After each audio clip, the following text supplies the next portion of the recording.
Salutations, people! Welcome to Page 3 Killers, Murders That Went Unnoticed, a podcast where we dive into the murder cases that went unnoticed by our nation's newspapers. Hi, Shay. Hi, John. Hello, everyone. Hi, guys. Welcome back. Welcome to Page 3 Killers, Murders That Went Unnoticed. Season 2, Episode 3. Ooh, you did it perfectly this time. I guess so. No mistakes. Unless, of course, I've been doing it wrong on purpose, in which case I just did it wrong. Because doing it wrong would be the right way to do it. Why do you just gotta go and, mindfuck me like that? I'm just saying. Maybe it was an on-running joke that I was trying to perpetuate, and I just screwed it up. Oh. Yeah. Was it? I don't know. I'm going to leave that up for the viewers to decide. You guys decide on that. So, welcome back. We are currently, blizzard conditions almost, I guess. That's that is not a blizzard. They were calling it a blizzard earlier. I thought it was kind of, It's snow. Yeah, we got, we're sitting inside. We got, 8 inches so far? Maybe? No, there's no way that's 8 inches. Well, maybe the drifts are 8 inches. Yeah, the drifts are probably 8 inches. How many inches do you think we got? 4? Probably between 4 and 5, 6 maybe. Yeah, we're looking out the window right here. Lots of snow, and we are staying warm and toasty inside, recording this episode this week. And it's kind of fitting because we're back in PA for this episode. So sort of a local case for us. Well, not really. I mean, it's local as in it's in our side of the state. It's a lot of, that's not local. Yeah. Well, it is a Pennsylvania case. So we are talking this week about the murder of Betsy Aardsma. And I actually got that correct. And this is at Penn State University. This murder. It's a super interesting case. It's unsolved.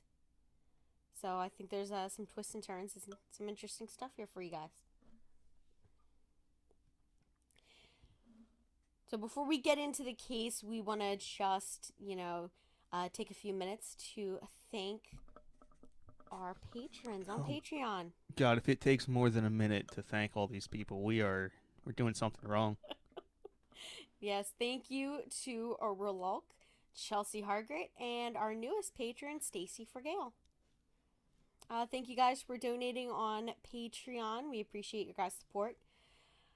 If you out there want to become a prime suspect of ours and donate to your favorite podcast on Patreon, the link will be down in our bio. If you can't do that, you can always share, and subscribe. It's free. It helps us. Thank you. Do we have any news? What do you mean news? Do we have any news to report? Well, I mean, on another episode we do. That's true. Yes. And that episode will be available on Patreon. Yep, so we're going to be dropping an update to one of our cases that we talked about last season. We're going to be doing an update, a short little update video for our patrons on Patreon. So keep an eye out for that, guys. It's the Doodler. Yes, the Doodler. Gonna ruin the surprise. Ooh. Yeah, so we'll you guys can check that out in Patreon. So let's get into our news. I thought we just discussed the news. Well, I mean our news for, the... Oh, you mean what we do for a podcast? Yeah. Gotcha. And I just realized I'm a little out of order here. But there was, I believe, a good reason for it. So, the year that we're focusing on is 1969. So, really big year, just news-wise in general. It's the summer of love. Summer of love. You had the Vietnam War going on. It also was on September 24th, you had the Chicago 8 trial. Starts in Chicago, Illinois. Do you know anything about them, babe? No. Now that I'm reading through it, Yeah. I mean, I've heard of it. Yeah, so it was originally the Chicago 7, and then, it was the Chicago 8, and then one of the defendants in the case got dismissed, I believe, from it, so it dropped down, and it was like the Chicago 7. And those were 7 defendants that were charged by the United States federal government with conspiracy, crossing state lines, with intent to incite a riot, and other charges related to an anti-Vietnam and Vietnam War and countercultural protest in Chicago, Illinois during the 1968 Democratic National Convention. Okay, that's why I know about it. I'm familiar with the Democratic Convention, which was a circus. Yeah. And so it was super crazy. And later on, in October through the 9th and the 12th, you had the Days of Rage in Chicago, which the United States National Guard was called in to control demonstrators involved in the Radical Weatherman group in connection with the Chicago 8 trial. The Weather Underground was a radical left-wing militant organization first active in 1969, founded on the Ann Arbor campus of University of Michigan. They were known as the Weather Underground organization in the 1970-ish period. The group's express political goal was to create a revolutionary party to overthrow American imperialism. This isn't a political podcast. There's so many things I just want to say right now. Yeah, you know what? I think our viewers would like to hear. No, because I'm gonna make someone upset. Just move on. Maybe you should. This is the stuff that really interests me. Okay, so on October 2nd, we had a 1.2 megaton thermonuclear device is tested in Alaska. Somewhere in Alaska. Amatachika. Just give up. Just say somewhere in Alaska. Somewhere in Alaska. The test is codenamed Project Melro. The 11th test of the Operation Mandrel 1969-1970 underground nuclear test series.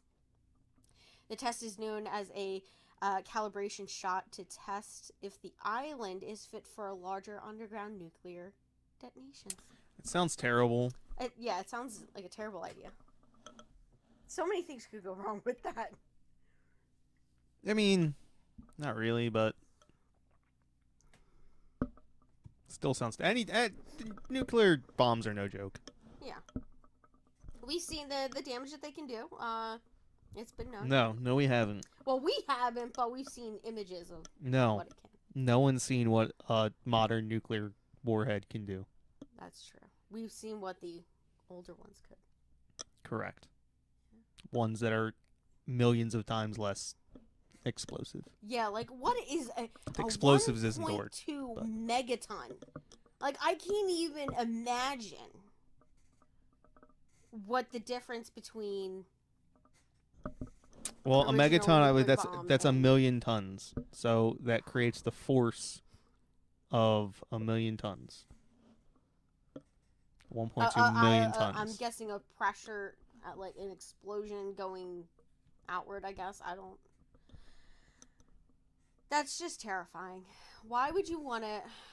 It's a shame that we live in a world where you need to have something like that.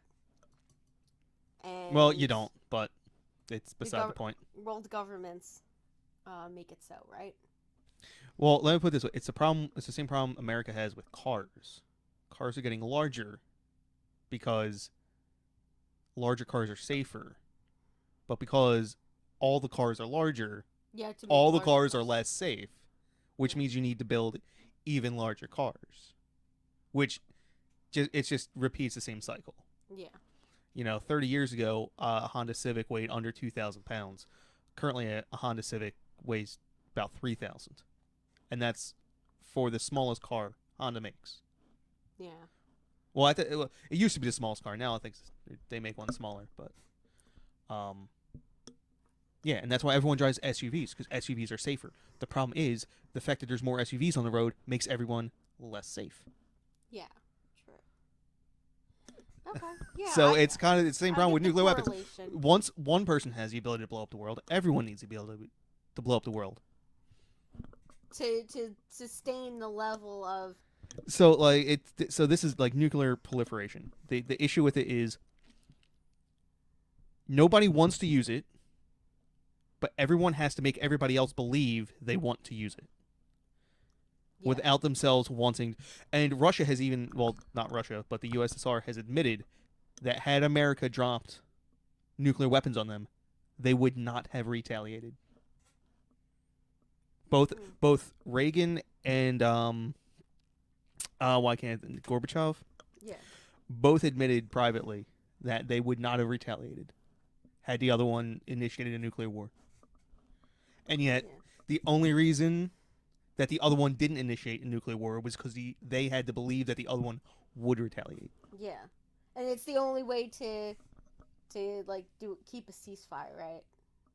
Exactly. So you just have to build bigger and bigger bombs until you can blow up the world with one of them, and then that's what keeps everyone safe, theoretically. Huh. Yeah, it's the theory of mutual. The mutually assured destruction. Yeah, mutually assured destruction. Yeah, I can see that. I can understand that now. Yeah.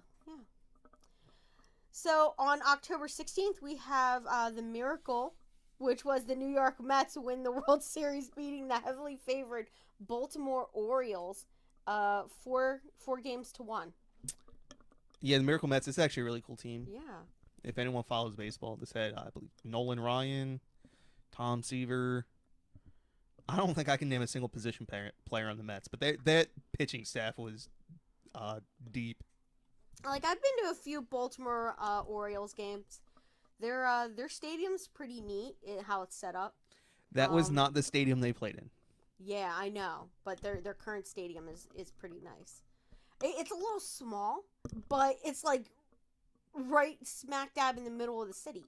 Like it's awesome. It's ridiculous because like out here in Philadelphia, all of our stadiums are like outside. They're in the city, but they're on the outer skirts of the city, so there's larger spaces. They're in more of an industrial area. They're in the middle of an industrial park. Yeah, so you're not near like office buildings. Like there's literally office buildings that you could just sit in the office and watch the game from your window. Yeah, which I think is crazy. Same thing in Chicago. Don't have to pay to go to the game. Said the same thing in Chicago? Yeah. That's pretty cool. As a matter of fact, there's a famous building across the street from Chicago where you can, quote unquote, buy tickets through the building. Because they set up stadium seating on the top of their building, and you can just watch the game from across the street. Yeah. All right, so on November 15th, a little bit of news for the Vietnam War. In Washington, D.C., 250,000 people to around 500,000 protesters stage a peaceful demonstration against the war, including a symbolic march against death in Washington, D.C. on that day. It didn't work. Yeah. The Vietnam War was, another 8 years? Yeah. 7 years? Anyway, moving on. A few years longer. Yep.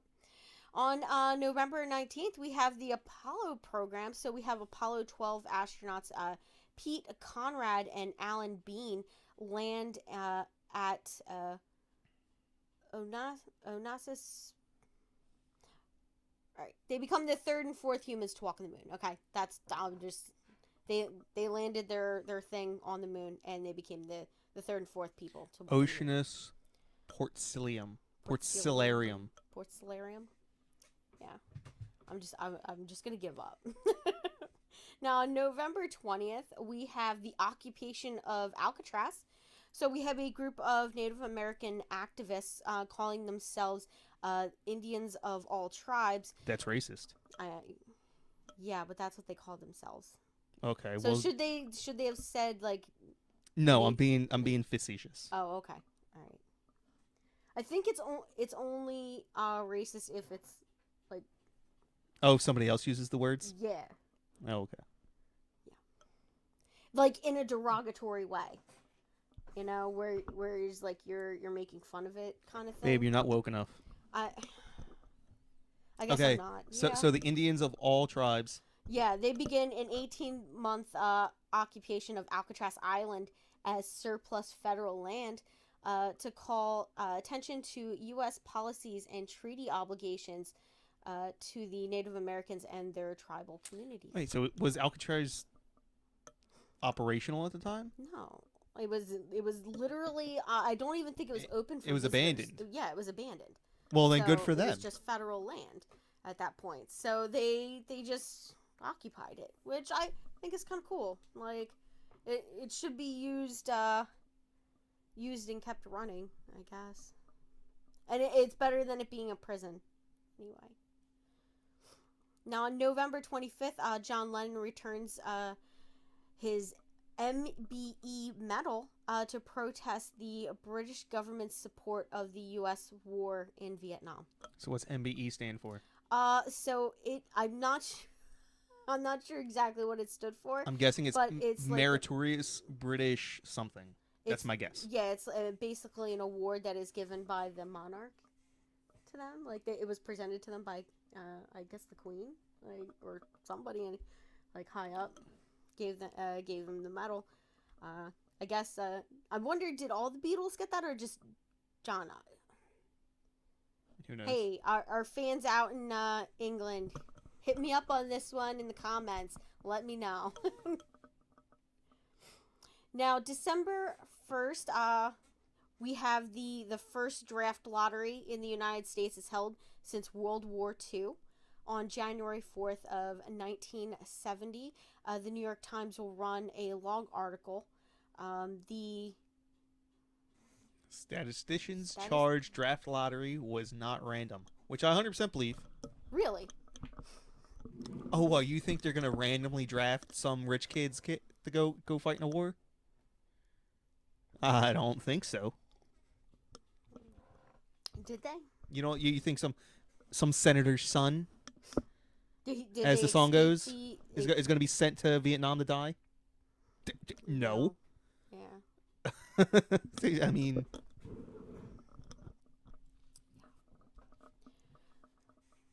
Next, we have on December 4th, Black Panther Party members Fred Hampton and Mark Clark are shot dead in their sleep during a raid by 14 Chicago police officers. This is another awesome story. There's a movie out about it. We should watch that. I feel like I would be interested in that. Well, I've heard it's a terrible movie, but okay. But there is a movie out about it, and that it doesn't accurately portray exactly what happened. Yeah. And it actually makes the victims. Oh, the victims. There's some ambivalence about whether or not they would be the victims, but it makes them even look bad, even worse than what they really were. So. And I know that they just came out with a movie about the Chicago 8, which I want to see. I want to watch that. This is an awesome year. Yeah, I told you I was... Oh, I know 1969 was an awesome year. And by awesome year, I mean it was a really terrible year. Yeah. So a couple of our things that we just talked about, they definitely should have been in the CD side, but I felt that they were kind of even more important than just being the CD side. They were some major things that happened. So now we have things that I consider definitely CD side, and you guys will see why. So we got two. John, do you want to read this one? No. So on September 5th, we had the Miley Massacre. Lieutenant William Casey is charged with 6 counts of premeditated murder for the death of 109 Vietnamese citizens in Miley. Yeah. I'm surprised they even bothered. I think it was because it got public. It wasn't like they Yeah. It wasn't like the military was like, "Oh, that was a bad thing. We're going to punish you." It was like, "Ah, snap. Someone found out about this. Sorry, John. Or what is his name? William? Yeah. Sorry, Billy. We're going to have to just come over here. Just run through the motions with us." Yeah, and I believe earlier in the year I did see like a news article, and it like showed pictures and stuff. Oh, it was horrendous. Yeah. It wasn't the only one. Yeah. And I was just like, it was the article that led to this whole thing, to this guy getting on trial and then, going through all of that. And also, if you read anything about it, this one was like a pretty mild one. Like, yeah, this guy almost shouldn't have been charged with it compared to what else was going on in Vietnam at the time. Yeah, and like some and he was of the just other a fall ones, guy. Yep, because it was the only one that everybody knew about at the time. Now, on October 11th, this one here, probably the biggest one, was the Zodiac Killer murders taxicab driver Paul Stein in San Francisco, California. This one was like... This is his first one? Is this the beginning? I don't think it's the beginning. I think it's like the midway marker of the Zodiac. I think he continued into the early 70s. But I think this was like in the somewhere in that middle period. But yeah, so that was like sort of a big thing. I think they started receiving letters after this one. After Paul Stein. The police. So this is where the Zodiac really begins. Yeah. Don't quote me on that, guys.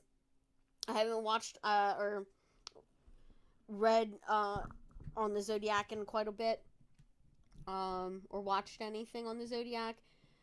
Except for a couple of recent articles where they were talking about possibly having solved who the Zodiac Killer was. I mean, unless they have DNA and they're able to match that up, I don't think they're ever going to fully confirm that 100%. But that was kind of interesting.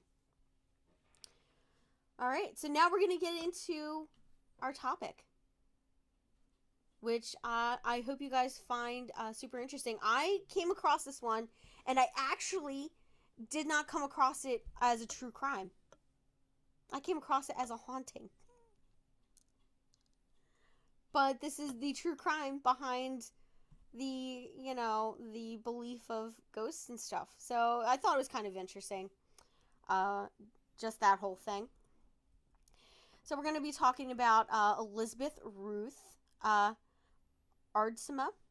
She went by Betsy, and she was born in Holland, Michigan.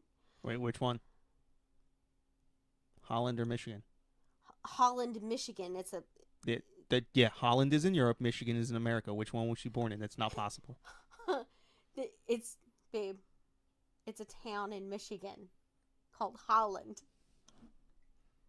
They call themselves Dutch? That would be cool. Like Pennsylvania? No, like you know how like a Pennsylvanian, or like I can't something the ites. What is? Well, they would call them Michiganders, right? No. Specifically, if you're born in Holland, Michigan, like be like, no, we're Dutch. That's how you refer to us. We are Dutch peoples.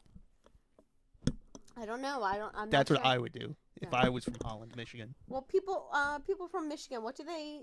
No, they clearly don't do that because people are not that cool. No, like, okay, yeah, all right. Unless they are that cool. If you're from Holland, Michigan, let me know if you're that cool. Like I've seen some pretty cool comedians out of Michigan. From Holland, Michigan? Not from Holland.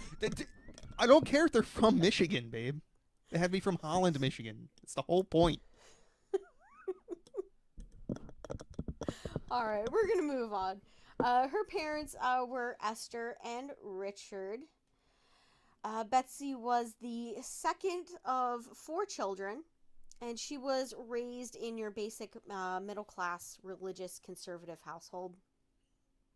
Her dad was an auditor for the Michigan State Treasurer, and her mom was basically a housewife, just a normal family.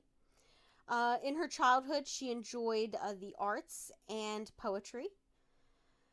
And as a teen, she began to express more liberal ideas than her conservative family, understood or anything like that. So she began expressing concerns in the underprivileged of the United States and of the world in general. So she went and attended, she was attending Holland High School and graduated with honors in 1965. She did very well academically. And then she went on to college. She enrolled in Hope College in the fall of 1965 after graduating high school. She had an aspiration of becoming a doctor of medicine. So, a doctor. Yeah, she wanted to be a doctor. Unlike you other doctors of not medicine. Yeah, like I had I had somebody who was like an artist, and he's like, you don't know how easy it was becoming a doctor of ceramics. He got a doctorate in ceramics, which I'm gonna get my doctorate in finger painting. I don't think it's called abstract art, babe. Yeah. I think Little Miss Art degree. I think my goddaughters do better finger painting than you. I'll just call it like I'm a Jackson Pollock person. What was he called? Pop art? Yeah, whatever. Oh no, pop art was no, that's Andy Warhol. It's all about the process, not about the art. Yeah, I love process art. Dumb. Yeah. Now, Linda, Betsy's roommate at Hope College, said she remembered her roommate as an intelligent and fascinating individual who exhibited feminist traits. So, she's at that age group right now where that whole movement is, taking off and everything. So 2 years later, in the fall of 1967, Betsy enrolled in the University of Michigan, where she was studying arts and English. And she was sharing an apartment with 3 other female students. Now, by her senior year, she had begun dating a medical student named David Wright. Can you become a doctor of medicine with a degree in art and English? So... I'm just, again, being facetious. I'll just say, she changed her aspirations. That's all I was pointing out. Yeah. I mean, I think, I'm not sure exactly where she...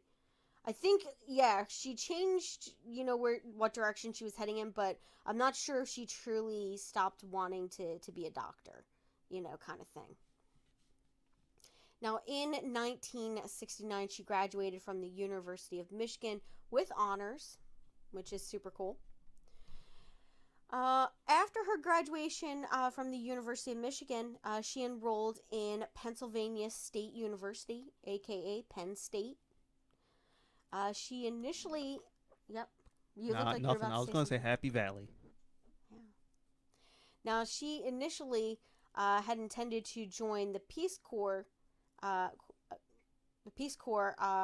travel to Africa with that. She changed her plans though, and enrolled in Penn State because her boyfriend, David Wright, was intending to study there. Sounds like a terrible idea. Yeah. Now, sources say that she made the decision because he could not guarantee that he would remain faithful to her if she were to travel abroad for a significant length of time. So he basically was like, listen, I want you to do what you want to do, but don't expect me to wait for you, kind of thing. Which I think is kind of... Which means you should just leave. Yeah. Because if that's the issue... then that's just a clear sign that the relationship is probably not the strongest. Yeah. So, so she didn't do what she wanted to do. I mean, well, I can't say that she didn't do what she wanted to do because she did make the choice to go to Penn State, because she did enroll, in early October of 1969, to attend there. So, I mean, she did make the conscious decision to attend Penn State at that point. I guess that was, something her relationship is something she wanted more than to join the Peace Corps. Now, she resided on campus in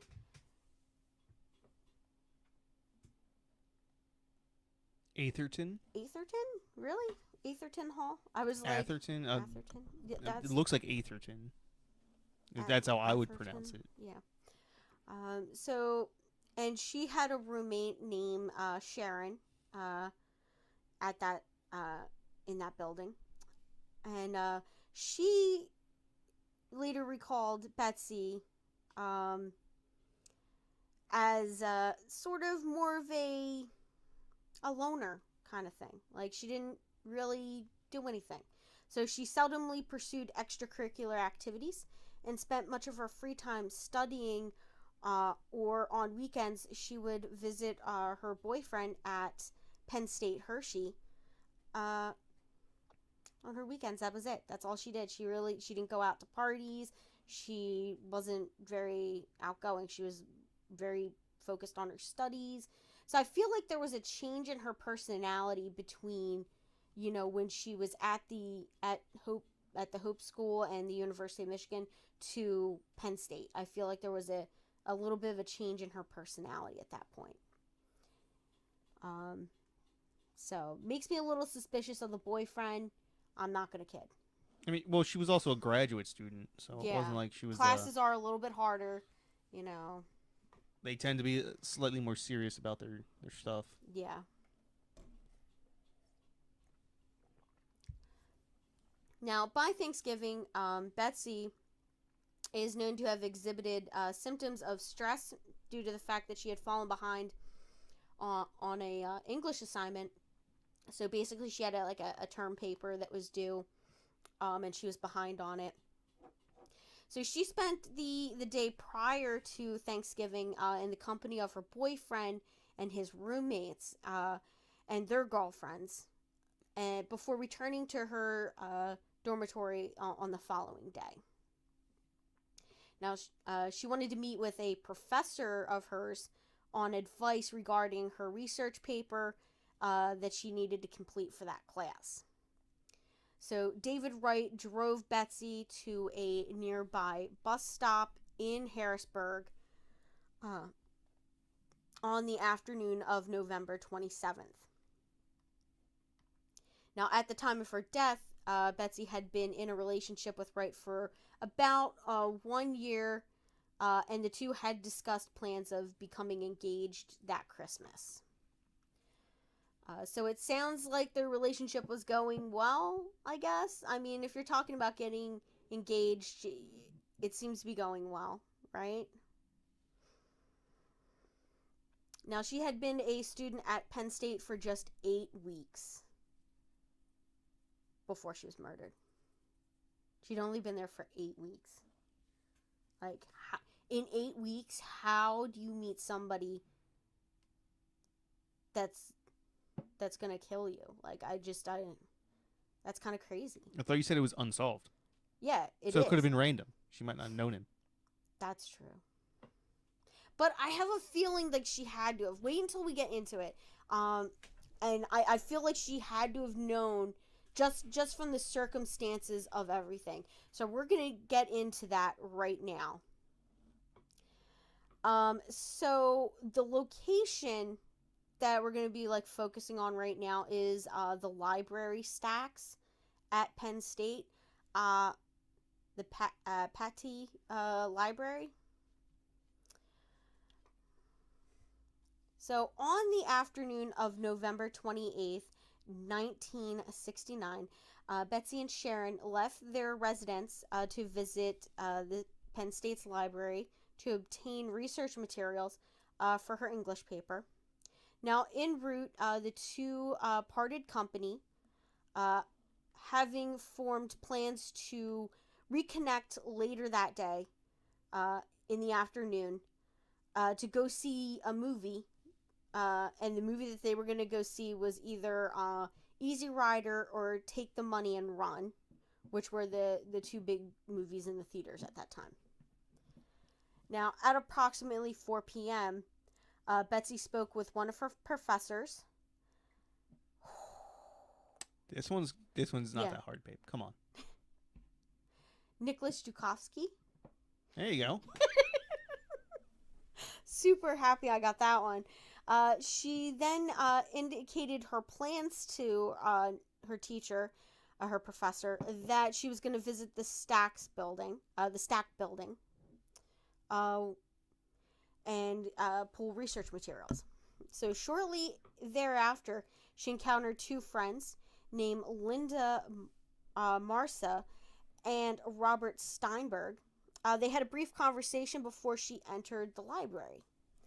She then placed her purse, jacket, and book inside a cubicle assigned to her before walking towards the card catalog. Now, after locating the reference that she was looking for, Betsy walked down a flight of stairs to the second level core stack at approximately 4:30 p.m. So basically, when I'm talking stacks, guys, that's like the shelving of books. So like you would have like your little the area of desks, and you would have the rows and rows and rows of books. Now, the first potential sighting of Betsy is in the level 2 core stacks, occurring minutes after 4:30 p.m. And that was Assistant Supervisor Dean Brungate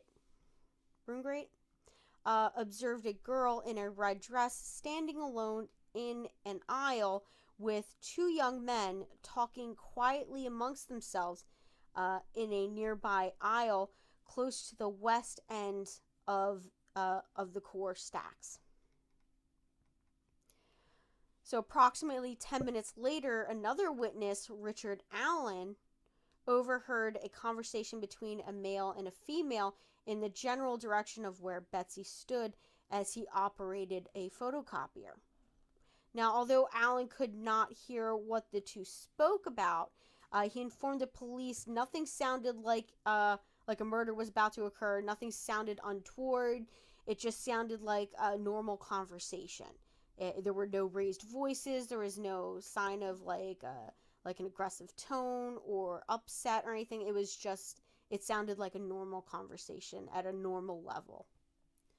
Now, moments later, Allen heard a metallic crashing noise before a young man whom he described as looking like a student ran, or as he said, barreled past him.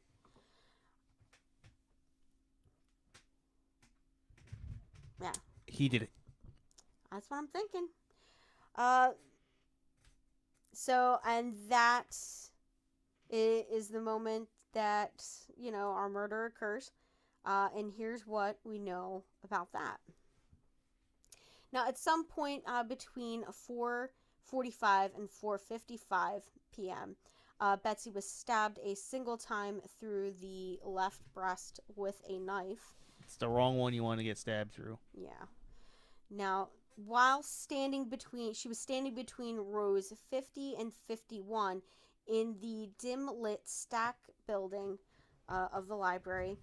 The wound severed her pulmonary artery and pierced the right ventricle of her heart. Following this stabbing, Betsy fell to the ground close to the end of the aisle. As she fell into the shelves, she pulled down several books and shelves that came off of the shelving unit. Two students. Oh my gosh. I know that I pulled the pronunciation of his name, and it looks like my note didn't save. Oh no. Okay, so we have Marley Erdley, and you want to take a stab at that? No. Okay, so we just took a look at that. So it's Zhao Yufende and Marley Erdley. They observed a man running from the direction of the commotion. What commotion? The basically Betsy falling and knocking down the shelves. That's the commotion at this time. All right. So the man was concealing his right hand, and he was exclaiming, "That girl needs help." Marley described the man as being dressed in khakis, in a khaki washable slacks, a tie, and a sports jacket. Okay. Now he had well kept brown hair and was approximately 6 feet in height and about 185 pounds, and may have been wearing glasses. Now, the individual led Zhao and Marley into the core, where he pointed towards the prone body of Betsy lying between scattered books and metal shelves, which had fallen. As Marley began to check on signs for a pulse, Zhao observed the individual leaving the library, and he thought, that's a little suspicious. Why are you leaving? You don't you want to stay to make sure she's okay, kind of thing.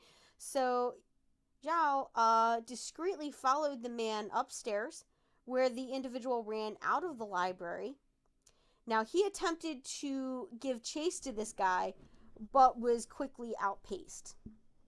The individual was last seen running into the direction of the recreation hall. Subsequent police appeals for this individual basically were unsuccessful. They did not find this person. He's never been identified. All right, so back at the scene, we have Marley is with Betsy and some other.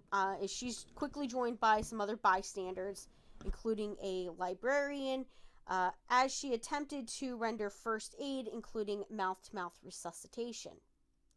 Now, a call was placed to the campus hospital at the Ritnor Health Center at 5:01 p.m., with responders initially informed of a girl that had fainted in the university library. So two student paramedics were dispatched to the scene, arriving minutes later.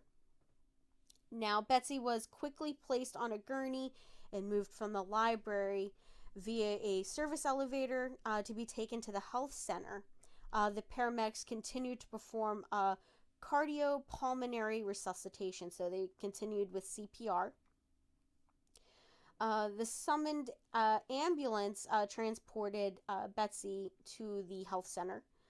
Although Betsy was wearing a white turtleneck sweater at the time that she was stabbed, the wound produced little to no visible amounts of blood. However, Betsy was also wearing a red sleeveless dress over her under her sweater. Or over her sweater? Over her sweater. The material was thick due to the November climate. So they did not know that she had been stabbed at this point. So basically this caused big oversight. This caused the single stab wound to go unnoticed until they get her to the hospital.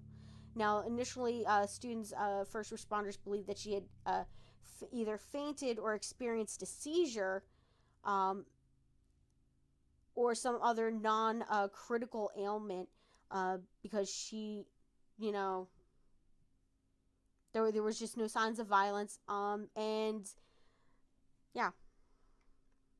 Now, shortly after she was transported to the health center, a more senior medical individual observed blood seeping through her clothes as the two student paramedics continued to perform CPR. He immediately ordered them to stop. And he cut her clothes off, and basically her clothes were soaked with blood. So they cut her clothes off and found the single stab wound. The doctor pronounced her dead shortly thereafter at 5:19 p.m. Now, on November 28th at 11 p.m., Betsy's autopsy was started by Dr. Thomas Magnan at the Bellefonte Hospital in Bellefonte. At 4 p.m. the following morning, the doctor finished his exam. He concluded that Betsy had been killed by a single stab wound which had penetrated her breastbone, pierced her heart, and severed her pulmonary artery, causing extensive hemorrhaging into her chest cavity. Death occurred within 5 minutes of her being stabbed. So even before the student paramedics had arrived, she was gone. Now, Betsy would have been unable to scream for help as she was basically drowning in her own blood. Now, he had found no signs of sexual assault. Signs of petechial hemorrhaging were discovered on her chest.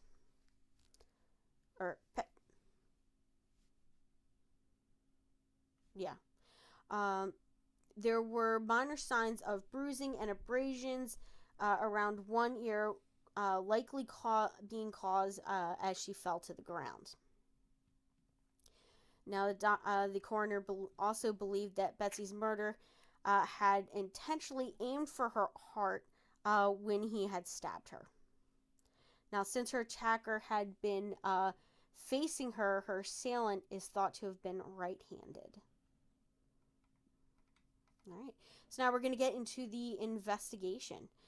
Now, Pennsylvania State Police assigned approximately 35 state troopers to investigate Betsy's murder. The state police used the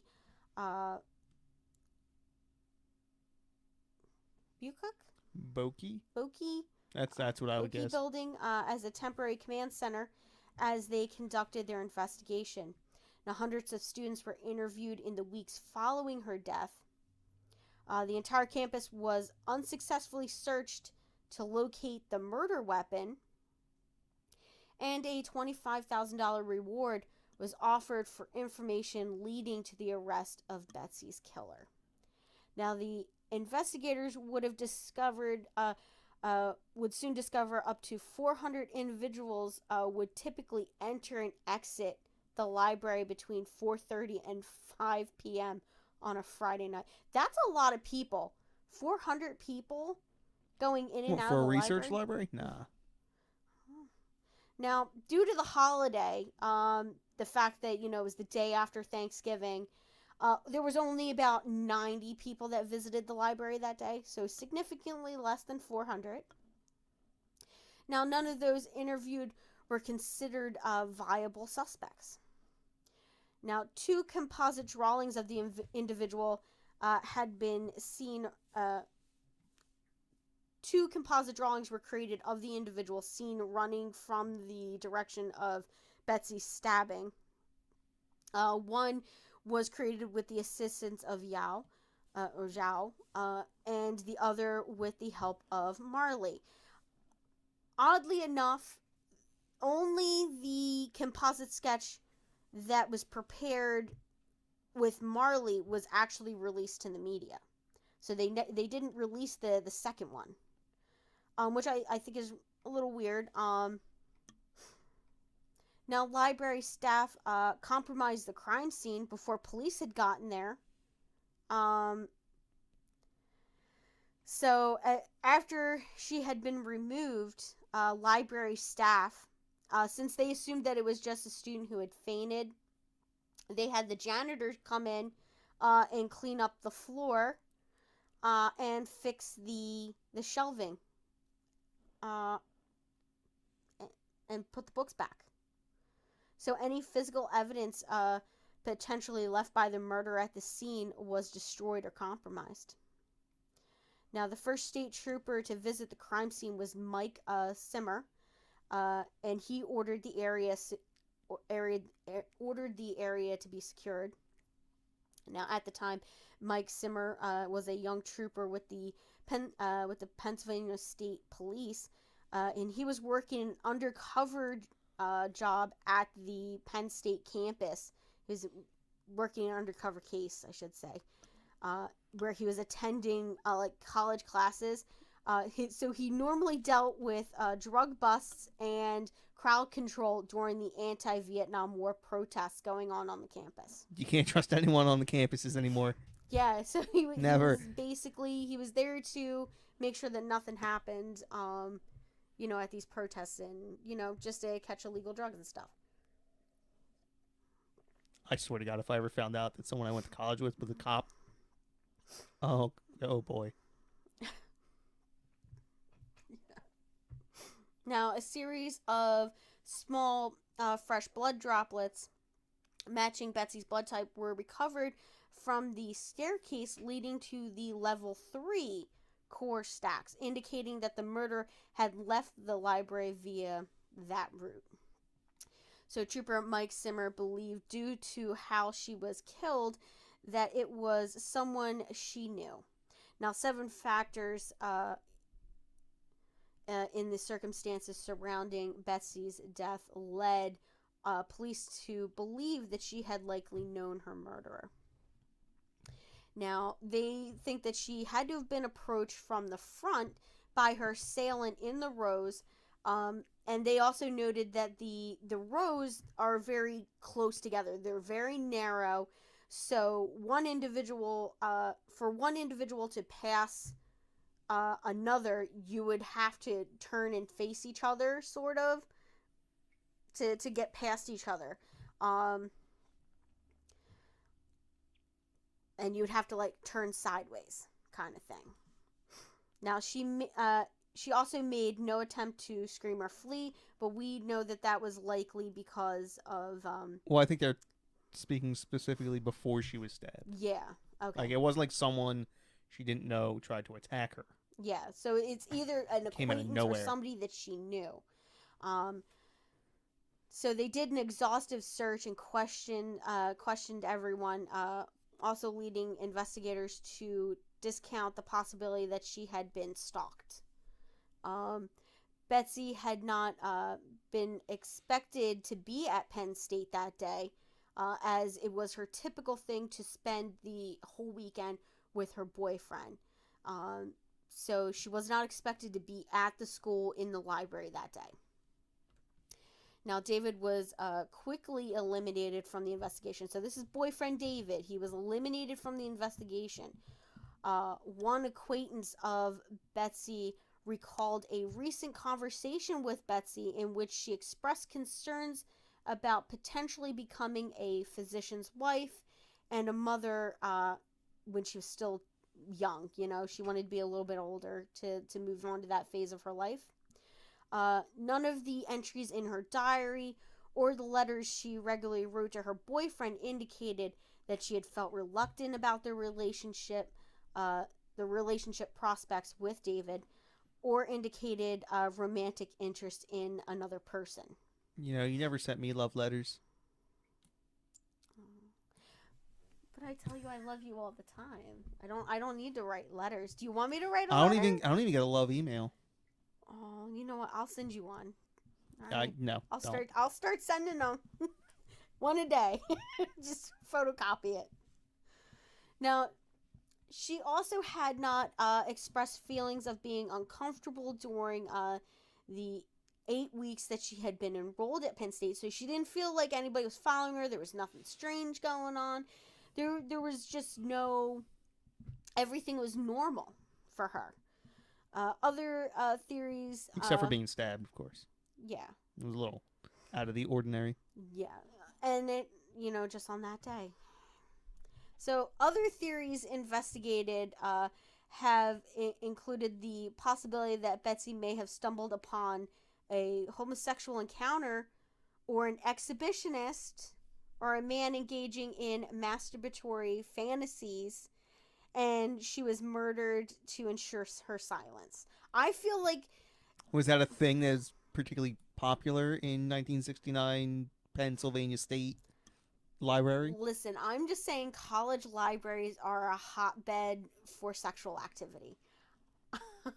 I'm just saying. I don't know. I've walked around At this time, that's... I guess. You... Especially, like, upper level... Like, I'm not saying, like, first year... second year college students. I'm talking third and fourth year college students. Well, I've done exhaustive walkthroughs of college libraries for my job. Night? Like late afternoon? It would have been midday, so I guess not. No. I'm talking like later in the day. Yeah. The theory was given credence by investigator Mike Munch.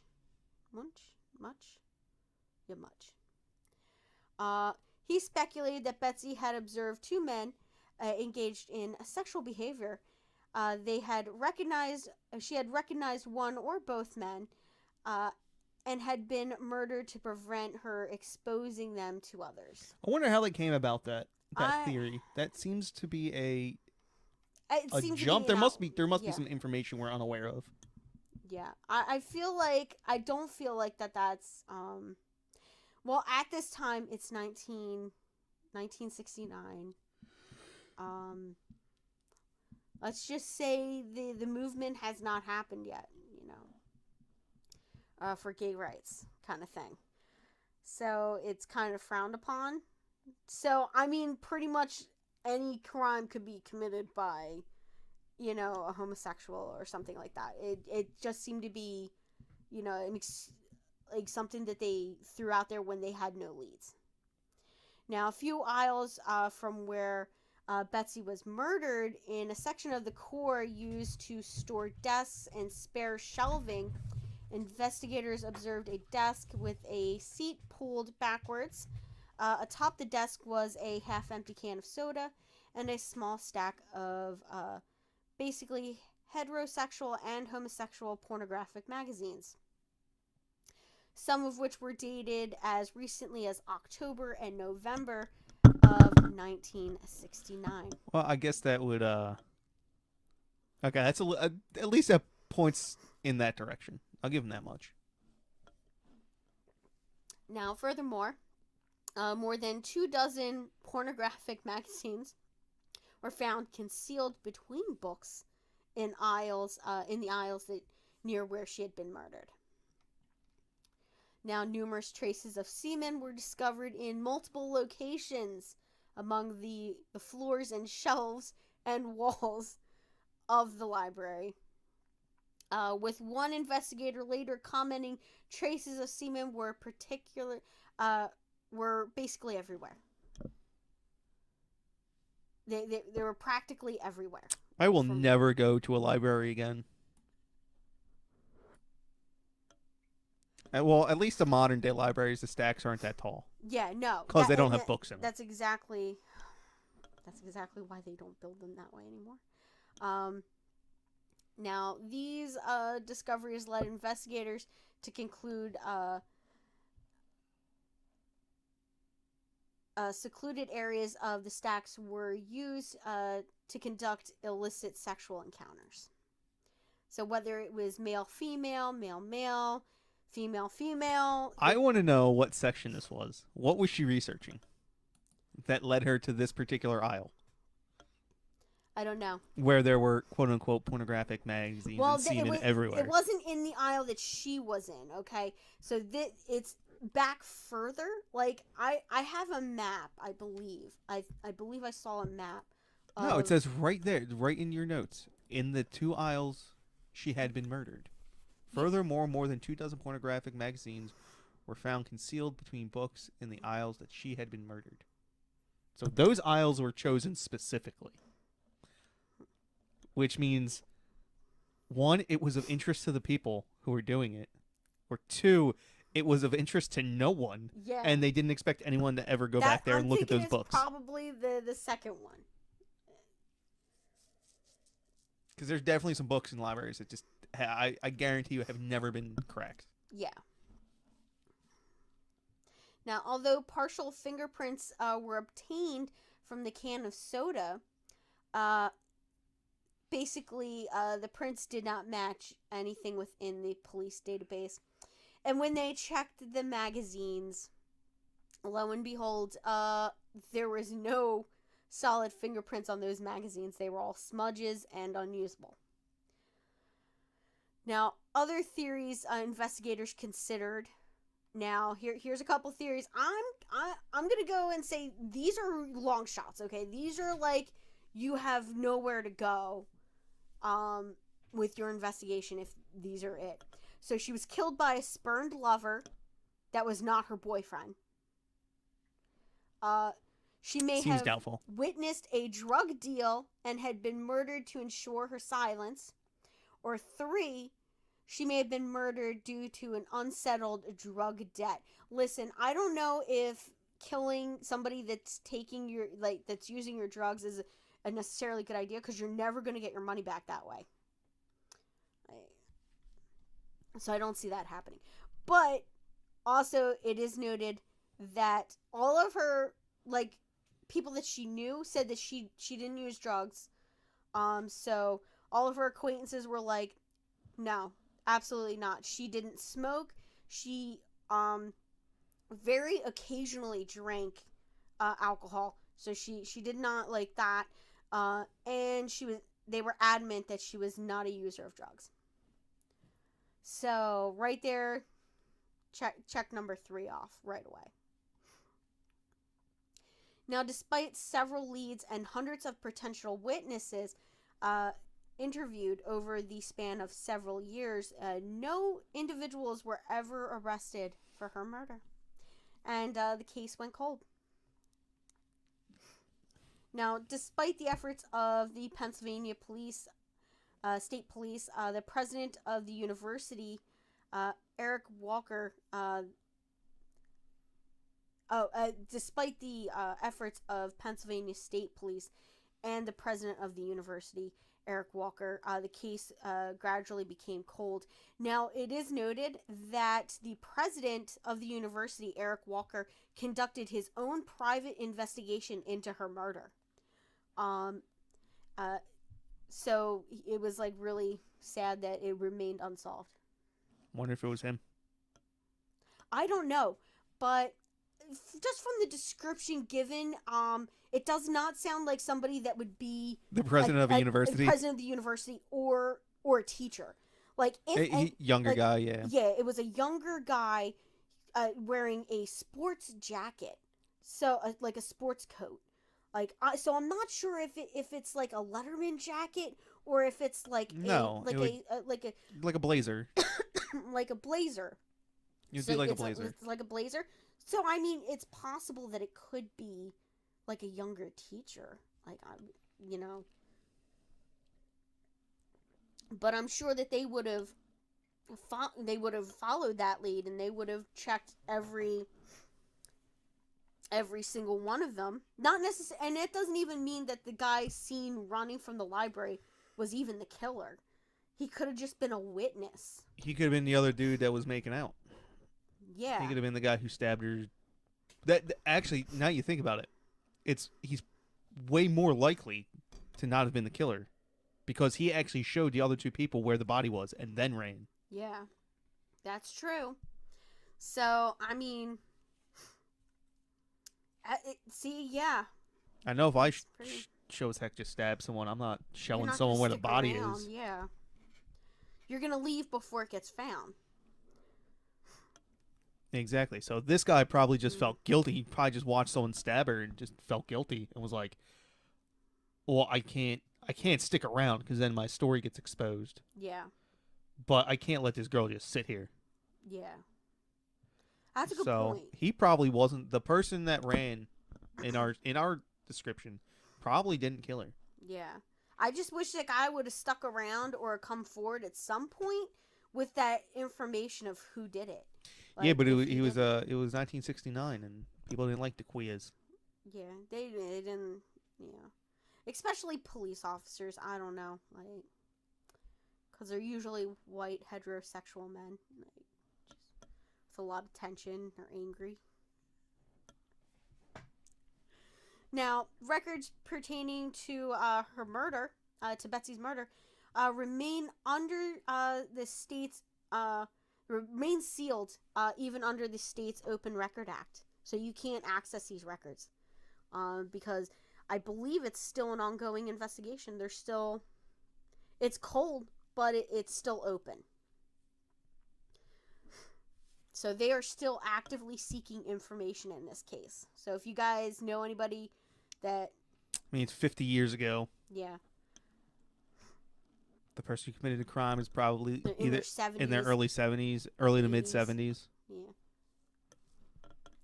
So, but there were a couple of suspects from the investigation. Okay, so there was a couple. One of them being more noteworthy than the others. All right. So the first suspect we have is William Spencer. Now, William Spencer was a 40-year-old sculptor who had relocated to Pennsylvania from Boston with his wife shortly before Betsy's murder. Now, he had previously co-founded the Cafe Lena with his wife, with his first wife, in Saratoga Springs, New York. Very ritzy area. Yeah. Now, in May of 1960, he had relocated to Pennsylvania with his second wife and obtained employment teaching sculpture at a local college as his wife studied for her PhD. So William Spencer was first reported to police as a potential suspect in Betsy's murder after allegedly confessing to having killed that girl in the library. And that's in quotations, guys. So killed that girl in the library. And he was caught saying that at a Christmas gathering of faculty members that year. So a few weeks after the murder. Now, these claims culminated in his being formally questioned by investigators in early 1970. According to Spencer, he and Betsy had been acquainted, and she had agreed to pose nude for his sculpture class to earn extra money. Now, he had been in the level 2 course stacks at the time of of her murder, and he had seen her murderer, whom he insisted had been wearing an overcoat. Now, he offered to construct a bust of the individual that he had seen for investigators, which he later provided to the task force. So police quickly dismissed Williams' claims, as he and his wife had relocated to Pennsylvania just weeks prior to Betsy's murder, thus offering little time for the two to become acquainted. Now, he claimed that she had, was going to be a nude model for him, and her friends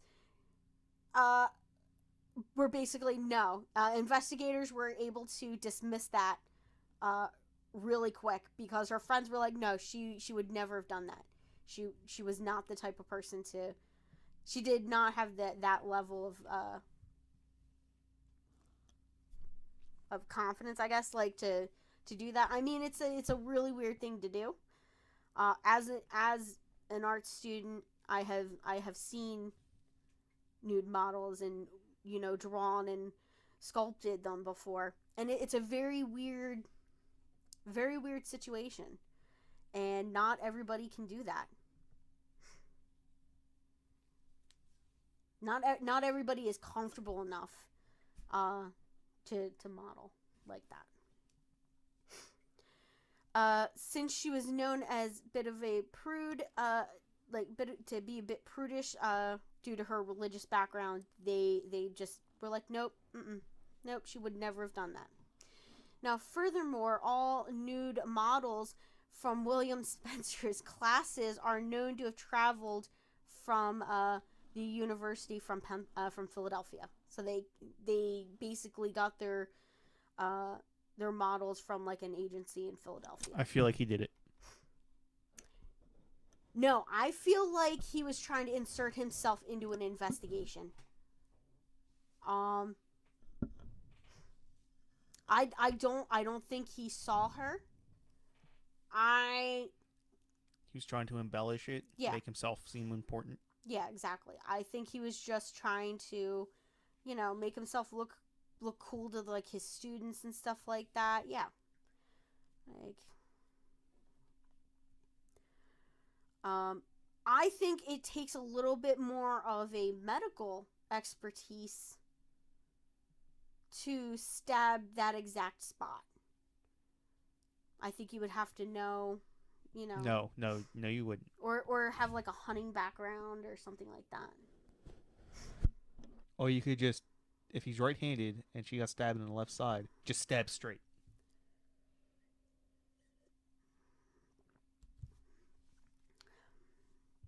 All right, we're going to move on. So next, we have Larry Murray. So one student who initially aroused investigator suspicions was a classmate of Betsy named Larry. Now, Larry is known to have become acquainted with Betsy in the weeks before her death. On one occasion, he had taken her for coffee. No ill feelings is known to have existed between the two. He was cleared as a potential suspect in her murder. However, Larry was a blonde individual of average height who did not wear glasses, making his physical appearance markedly different from the individual seen by the eyewitnesses at the scene. But again, he may not have been the person that they saw. May not have been the murderer. Exactly. Now, this one here is dumb. This one's dumb. Don't read it. I have to admit, it's dumb. So one of the suspects that the police actually considered was Ted Bundy. So some believed that she was murdered by serial killer Ted Bundy, as it was discovered that he was at Temple University around the time of this incident. So he was casually 4 hours away. Yeah, I'm like, that's not even close enough. So law enforcement, however, did not see a correlation between her stabbing and Bundy's murders.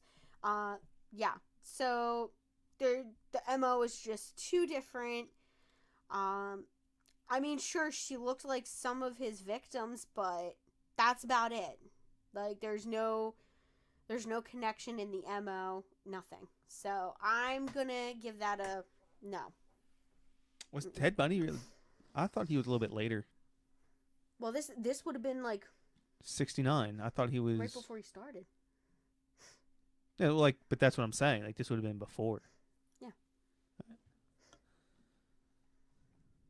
What, you changing your No, I'm just saying. I thought Ted. I didn't realize Ted Bundy had started this early. No, his was the 70s. Yeah.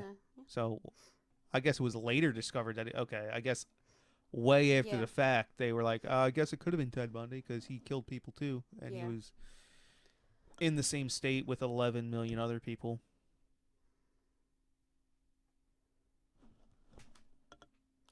Yeah.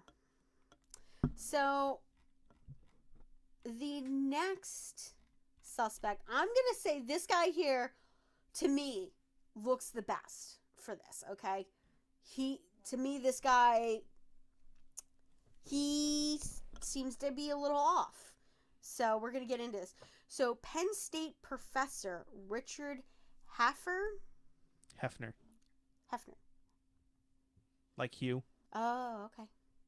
So, This was actually posed by author Derek Sherwood and investigative journalist David DeCook.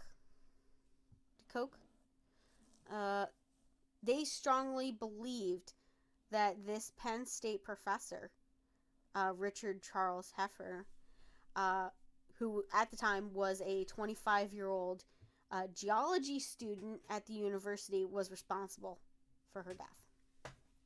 So let's get into this. Lay it on me. So Richard was a well-respected but socially awkward individual. All right. He is known to have taken extreme measures to obtain platonic relationships with women to conceal the fact that he was basically gay. Now, in 1968, he traveled from Pennsylvania to Massachusetts to inform a girl that he barely knew that he loved her. Now, he had arrived unannounced at her apartment to inform her of this fact, only to be surprised for her to slam the door in his face. Very well. Yeah. Now, he resided in the across the courtyard. In the residence hall across from hers.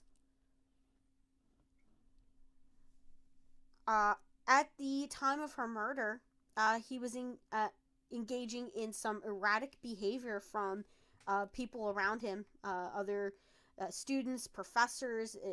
They said that he was just, his behavior was a little strange. Now, he had several bouts of explosive anger and was suspected of taking several specimens from the university's rock and mineral collection. So he stole some stuff from the school. Now, he was known to frequently dress in khaki trousers and a sports coat, and he kept his brown hair short and tidy, much like the description of the man spotted by witnesses. Now, his friendship with Betsy had been terminated by Betsy shortly before her death.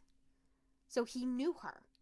They were acquaintances, they had met, they knew each other, and I guess, he could have tried to push that relationship.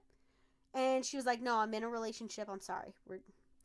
So, his name comes up, is mentioned to the investigators the day after Betsy's murder by her roommate, Sharon. She had suggested to the police that Richard may be an individual they should talk to in relation to Betsy's death. Now, according to Sharon, Richard had visited their apartment on more than one occasion in the weeks prior to Betsy's death.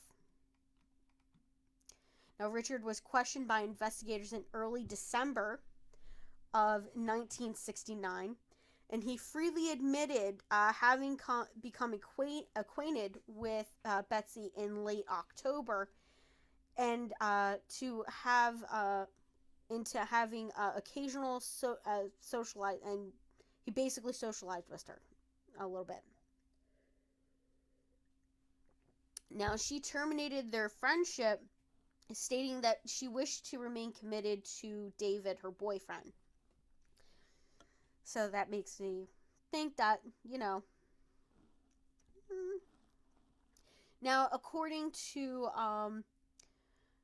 Richard, he had been eating an evening meal at the Student Union building on the evening of November 28th, when he had first heard circulating rumors of a student having been murdered in the library. Now, furthermore, he subsequently felt physically ill upon learning his former girlfriend, in parentheses, she was never his girlfriend, this is him saying his former girlfriend had been the murdered student. Now, he claimed to have never set foot in the library, as he obtained his research materials from a different library selection in the Deek building, where the literature related to geology was stored. Now, the identikit image created by Zhao and a desk clerk had never been circulated to the media, remember? And bears a striking resemblance to Richard. Now, in addition, his studying schedule shows he spent the 2 years following her death studying almost exclusively off campus. So he did not, I guess, study back on campus. I guess so. Someone didn't recognize him. Yeah, so that I guess nobody could recognize him. I mean, it just seems very suspicious, the behavior. Like, sure, you could say that you are scared of, the campus being dangerous with, anti-war protests and now a murder. I could see somebody saying, okay, I'm going to take a step back from my college, from studying at the school. I'm going to study off campus, kind of thing. Now, later developments. So this starts several years after her murder and the initial investigation. So in August of 1975, two boys who worked in Richard's family's rock shop would separately accuse him of pedophilia. So what's a rock shop? Do they sell rocks? Yeah. I would assume, yeah. I want to sell rocks. You want to sell rocks? Just go outside, pick up a rock. Would you like to buy this? I'm sure they're shiny rocks, babe.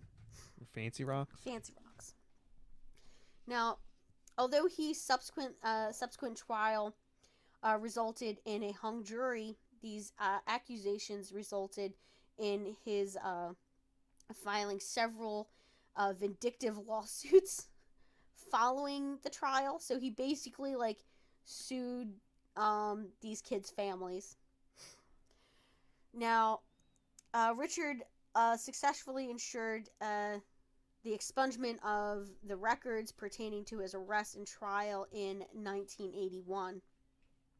Several years after Betsy's murder, an acquaintance of Richard's named Laura Wright, no relation to David Wright, would report that shortly after 6 p.m. on November 28th, Richard had arrived at her house, her family's household, in a state of exhausted panic. He blurted out, "Have you heard? A girl I dated was murdered in the library." Having conversed with Wright for a short period of time, Richard left their household. The account contradicted Richard's official account of his movements, which he provided to investigators. Now, Richard failed to inform investigators of the conversation until 1976, following an argument. Well, that's suspicious. Yeah, that she had with Richard. Now, in March of 2002, Richard died alone in a hospital room. His cause of death was a tear in his aorta, which bled into his lungs, causing him to pass in a similar fashion to how Betsy did. How ironic. Yeah. Now, in 2009, a nephew of Richard contacted the police to divulge that, or contacted this investigative reporter guy, that on one occasion, in approximately 1975, he had overheard conversation between Richard and Richard's mother, that she had been aware of several accusations of, his pedophilia. Katie Pedidlin. Yeah. Directed against her son, dating back to as early as 1967. Now, according to this individual, the conversation had occurred shortly after Richard had been arrested and charged with molesting the two neighborhood boys. She had expressed her concern as to whether the police suspected him of having killed that girl at Penn State. Now, she had also reprimanded him for coming to the attention of the police after all her efforts to protect him on the previous occasions. Now, overall context of this conversation indicated to Richard's nephew that he had confessed to the murder to his mother. Yeah. Now, just a little aftermath, okay? Let's go quick. We're almost at an hour and a half. Oh my gosh, I'm so sorry, guys. So,